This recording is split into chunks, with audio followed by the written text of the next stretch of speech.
હાલો, દરેક વિદ્યાર્થીનું ઇંગ્લિશના લેક્ચરમાં સ્વાગત છે।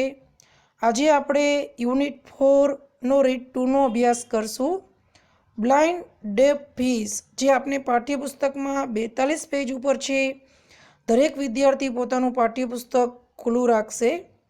બ્લાઇન્ડ જેનો અર્થ થાય અંધ અને ડેફ જેનો અર્થ થાય બહેરું અથવા બહેરી, ફિશ એટલે માછલી, એટલે કે કાવ્યના શીર્ષકનું ગુજરાતી થાય આંધળી બહેરી માછલી। આ કાવ્ય એ આનંદ આચાર્ય દ્વારા રચવામાં આવ્યું છે। કાવ્ય ખૂબ જ નાનું છે, પણ આપણને આપણા હૃદયને સ્પર્શી જાય તેવું છે। આ કાવ્યમાંથી માર્ચ 2019માં પણ પ્રશ્ન પૂછાઈ ગયા છે। આમ સહેલું અને ખૂબ જ નાનું કાવ્ય છે। સૌપ્રથમ આપણે કાવ્યનો સારાંશ સમજીએ। આ કાવ્યમાં કવિ આપણને માછલીનું જે જીવન છે એ માછલીને મનુષ્ય સાથે સરખાવેલી છે। આ કાવ્યમાં કવિ આપણને મનુષ્યને કે આપણા જીવનમાં પ્રભુનું અસ્તિત્વ છે અને આ સમગ્ર સૃષ્ટિ એ પ્રભુ દ્વારા રચવામાં આવેલી છે એનો અહેસાસ કરાવવા માગે છે। એક આંધળી ગુફામાંથી એક ઝરણા રૂપે નદી વહેતી હોય છે। એ નદીમાં એક માછલી તરતી હોય છે અને જે માછલી છે એને અહીંયા મનુષ્યના પ્રતીક તરીકે કવિ પ્રયોજે છે। અને એ જ નદીના પથરાળ કિનારા ઉપર એક વૃદ્ધ માણસ બેઠો છે। જે વૃદ્ધ માણસ એટલો જે કવિ આ કાવ્યમાં પ્રભુ પરમાત્માનું પ્રતીક કહે છે। અને આ વૃદ્ધ માણસ એ એક સુંદર મજાનું ગીત ગાય છે અને આકાશમાં એક સુંદર મેઘધનુષ્ય પણ રચવામાં આવેલું છે। પણ આ માયારૂપી જે મોહ માયા જેવી જીવનમાં માણસ જેમ પ્રભુનું અસ્તિત્વ કે પ્રભુ દ્વારા સર્વ કાર્ય બને છે એવું એ પોતે સ્વીકારતો નથી। પોતે જ દરેક કાર્ય કરે છે અને પોતાના જીવનમાં સતત રહીચો રહે છે। એમ આ માછલી પણ એમ નદીમાં તરે છે અને આ માણસ દ્વારા, વૃદ્ધ માણસ દ્વારા, નદી કિનારે જે બેઠેલો માણસ સુંદર ગીત ગાય છે એને સાંભળી શકતું નથી કે નથી આ પ્રભુ દ્વારા મેઘધનુષ્ય રચવામાં આવેલું કે જે માનવરૂપી જીવન આપેલું છે એને જોઈ શકતી નથી માછલી, કે ગીત નથી સાંભળી શકતી। એવી જ રીતે આ જીવનમાં મનુષ્ય જે લોભ માયા કે આવા પ્રલોભનમાં ફસાઈ જાય છે અને ભગવાનનો જે અહેસાસ છે એને સમજી શકતો નથી, એવું આ કાવ્યમાં કવિ આપણને કહેવા માગે છે। સુંદર મજાનું સરસ કાવ્ય અહીંયા આપણને આપેલું છે। આપણે કાવ્યનું ભાષાંતર જોઈએ। પેજ નંબર 42 ઉપર દરેક વિદ્યાર્થી ધ્યાન આપશે। In a dark cave flows a dark river and on its stony bank there sits a man. In a dark cave, in એટલે માં, ડાર્ક એટલે આંધળી, કેવ એટલે ગુફામાં, એક આંધળી ગુફામાં ફ્લોઝ, ફ્લોઝ એટલે વહે છે, FLOWS જે ક્રિયાપદ છે, એ ડાર્ક રિવર, ડાર્ક એટલે ધૂંધળી અથવા આંધળી, રિવર એટલે નદી, પણ નદી આંધળી ન હોય પણ ધૂંધળી નદી મીન્સ ચોખ્ખી નહીં। In a dark cave flows a dark river એટલે એક આંધળી ધૂંધળી આંધળી એવી ગુફામાંથી એક ધૂંધળી નદી વહે છે। અહીંયા કવિ જે આ નદી છે એને મનુષ્યના જીવનની સાથે સરખાવે છે। એટલે પ્રસ્તુત જે સ્ટાન્જા પંક્તિ છે એમાં કવિ શું કહે છે આપણને? In a dark cave flows a dark river, એક આંધળી ગુફામાંથી એક ધૂંધળી નદી વહે છે। એન્ડ ઓન અને તેના પર, its stony bank there sits a man, and on its stony bank એટલે તેના પથરાળ કિનારા પર, બેંક એટલે કિનારો, ધેર સિટ્સ એ મેન એક માણસ બેઠો છે। એક આંધળી ગુફા હોય છે, એમાંથી એક ધૂંધળી નદી વહે છે અને એ નદીનો જે પથરાળ કિનારો છે એટલે કે એ પથરાળ કિનારા ઉપર એક વૃદ્ધ માણસ બેઠો છે। એટલે એ પથરાળ કિનારો એટલે મનુષ્યનું જીવન, નદીને અહીંયા મનુષ્યના જીવન તરીકે વર્ણવવામાં આવ્યું છે।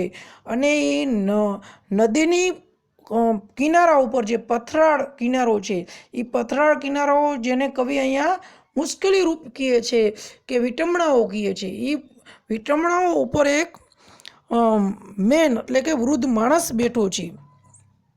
Old as the sun or older, A old as the સન એટલે સૂર્ય જેટલો વૃદ્ધ અથવા તો એનાથી પણ વધારે વૃદ્ધ. આ નદી છે એના ઉપર પથરાળ કિનારો જે છે એના ઉપર એક સૂર્ય અથવા તો એનાથી પણ વધારે એવો જૂનો વૃદ્ધ મોટો માણસ બેઠો છે. Weaving a yarn of rainbow and humming a song. Weaving a yarn of rainbow, rainbow એટલે મેઘધનુષ્ય અને વીવિંગ એટલે વર્ણવું, યાર્ન એટલે એનું વણાટ. મેઘધનુષ્યનું વરણાટ વર્ણી રહ્યો છે, એક મેઘધનુષ્ય રચી રહ્યો છે. એટલે કે આ વૃદ્ધ માણસ છે ઈશ્વરનું પ્રતીક અહીંયા છે. કવિ આપણને એમ કહે છે એક સુંદર મેઘધનુષ્ય રચી રહ્યો છે. And humming a song, humming એટલે ગાવું અથવા ગણગણવું, એ સોંગ એટલે ગીત. એટલે પ્રસ્તુત સ્ટાન્જાનું શું ગુજરાતી થાય તો કે એક આંધળી ગુફામાંથી એક ધૂંધળી નદી વહે છે અને તેના પથરાળ કિનારા પર એક અતિ વૃદ્ધ માણસ, સૂર્ય જેટલો વૃદ્ધ અથવા તો એનાથી પણ વધારે વૃદ્ધ માણસ બેઠો છે કે જે મેઘધનુષ્ય વર્ણી રહ્યો છે અને એક સુંદર ગીત ગાઈ રહ્યો છે. એટલે આ સ્ટાન્જામાં જે વૃદ્ધ માણસ છે એને કવિ પ્રભુ પરમાત્માનું પ્રતીક આપે છે અને જે નદી છે એ મનુષ્યનું જીવન છે અને એ નદીના કિનારા ઉપરના જે પથરાળ છે એ મનુષ્યના જીવનની મુશ્કેલી છે. આગળ, but the blind deaf fish that swim in the stream see neither yarn or nor man. But એટલે પણ, ધ બ્લાઇન્ડ એટલે આંધળી, ડેફ એટલે બહેરી, ફિશ એટલે માછલી, ધેટ એટલે કે જે, સ્વિમ એટલે તરે છે, ઇન ધ સ્ટ્રીમ એટલે ઝરણામાં. પણ આ એક આંધળી બહેરી માછલી જે ઝરણામાં તરે છે. સી નાઇધર યાર્ન નોર મેન, તે આ મેઘધનુષ્યનું વણાટ કે માણસને જોઈ શકતી નથી. એટલે એક આંધળી અને બહેરી જે આ માછલી ઝરણામાં તરે છે, નદીમાં તરે છે, એ આંધળી છે એટલે મનુષ્ય જે વૃદ્ધ મનુષ્ય જે પરમાત્માએ મેઘધનુષ્ય રચ્યું છે એને જોઈ શકતી નથી કે એના વણાટને જોઈ શકતી નથી કે આ વૃદ્ધ બેઠેલા મનુષ્યને જોઈ શકતી નથી કારણ કે એ આંધળી છે.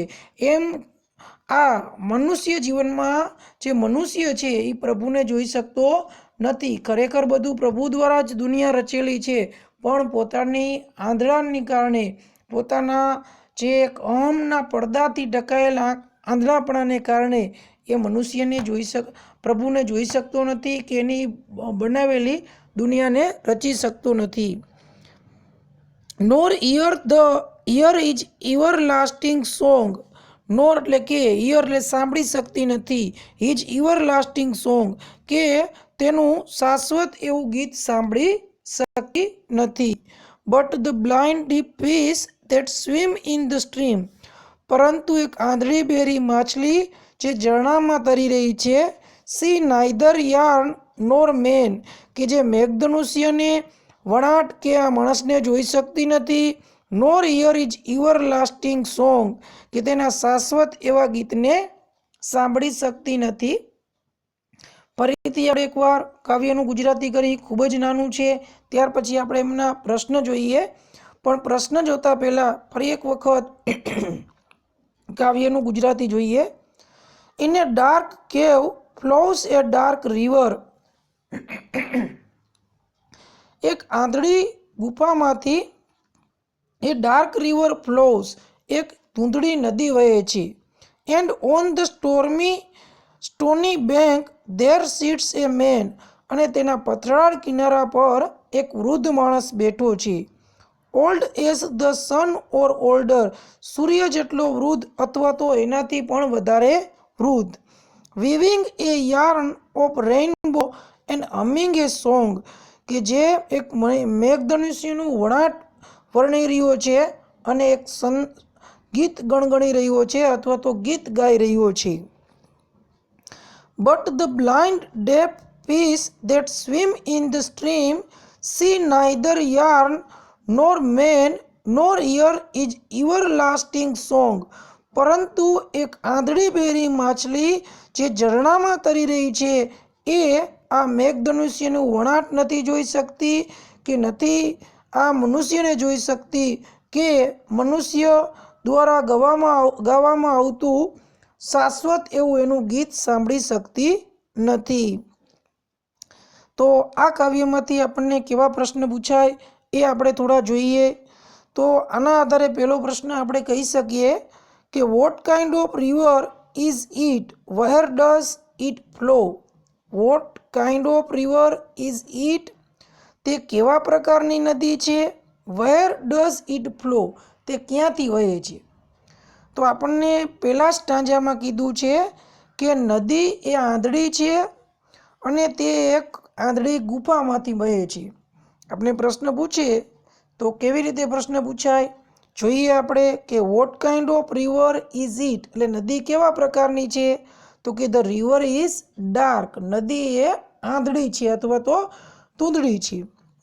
વેર ડઝ ઇટ ફ્લો, તે ક્યાંથી વહે છે. તો it flows in a dark કેવ, તે એક આંધળી ગુફામાંથી વહે છે. સેકન્ડ ક્વેશ્ચન આપણે બનાવવો હોય તો આ રીતે બનાવી શકાય. How is the river bank, નદીનો કિનારો કેવો છે. હાઉ એટલે કેવો, ઇઝ એટલે છે, ધ રિવર બેંક એટલે નદીનો કિનારો. તો આપણે કહી શકીએ કે નદીનો કિનારો એ પથરાળ છે, એટલે કે પથ્થરોથી ભરેલું છે.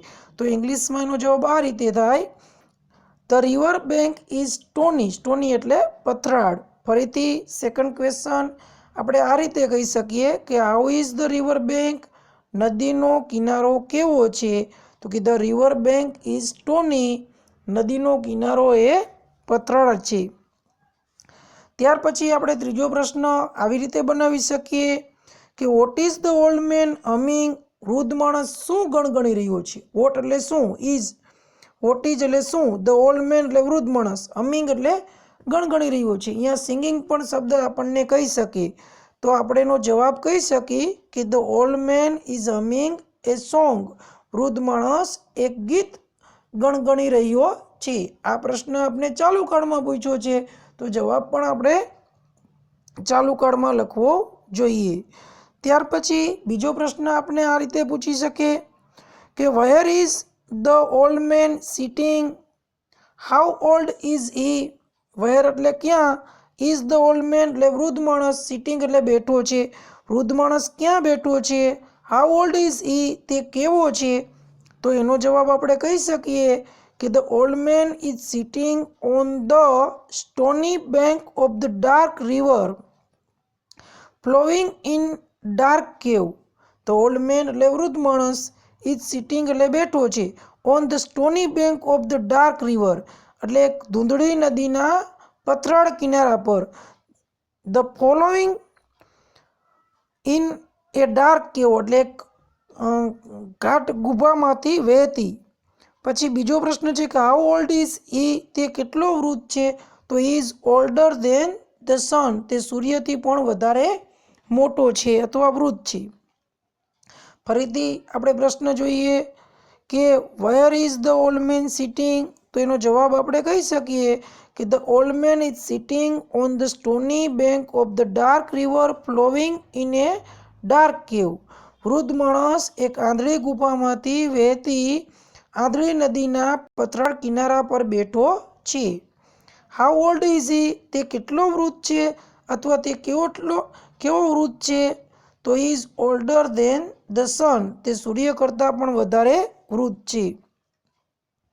ત્યાર પછી આપણે બીજો પ્રશ્ન પણ પૂછી શકીએ આમાંથી કે બનાવી શકીએ where does the river flow. નદી ક્યાંથી વહે છે. તો the river flows in a dark કેવ, નદી એક આંધળી ગુફામાંથી વહે છે. નેક્સ્ટ ત્યાર પછી આપણે બીજા પ્રશ્ન બનાવી શકીએ કે describe the fish as is નેરેટેડ in the stanza. આ કાવ્યમાં જે કવિએ માછલીનું વર્ણન કર્યું છે એ બતાવો. અથવા તો how is the fish according to the poet. કવિના મત મુજબ માછલી કેવી છે. તો the fish swimming in the stream is blind and deaf. How is the fish according to the poet? કવિના મત મુજબ માછલી કેવી છે? તો આપણે કહી શકીએ કે according to the poet, કવિના મત મુજબ the fish swimming in the stream, એટલે કે ઝરણામાં તરતી માછલી is blind and deaf. બીજો પ્રશ્ન આપણે બનાવી શકીએ, what can the fish not do? What can the fish not do? માછલી શું નથી કરી શકતી?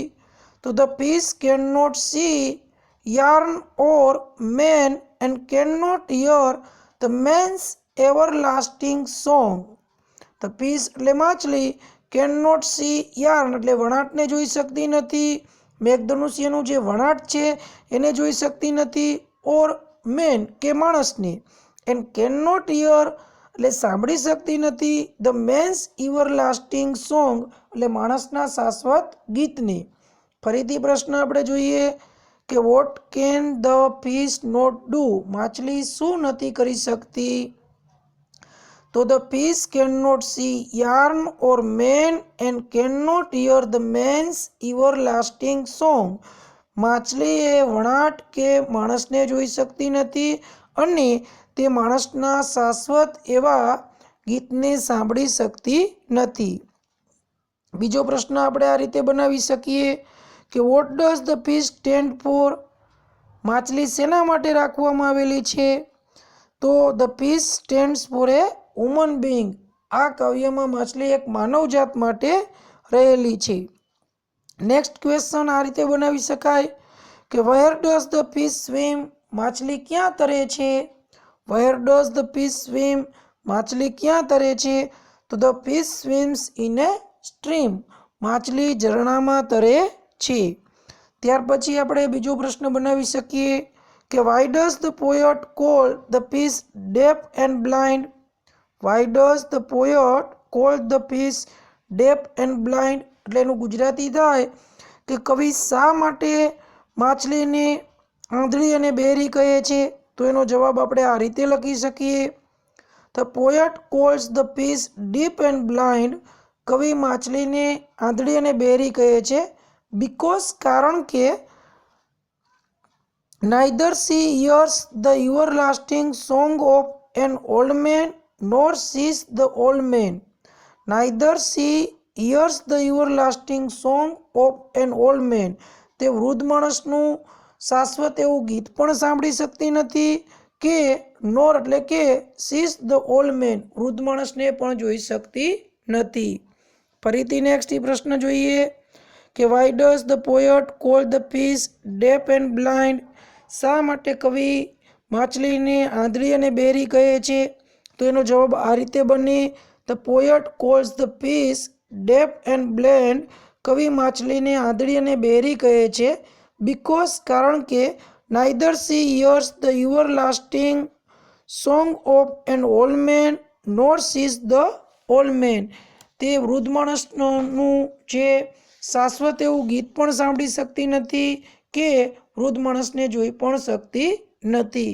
તો આ કાવ્યમાં એકદમ સરળ પ્રશ્ન છે અને સહેલા પ્રશ્નો છે.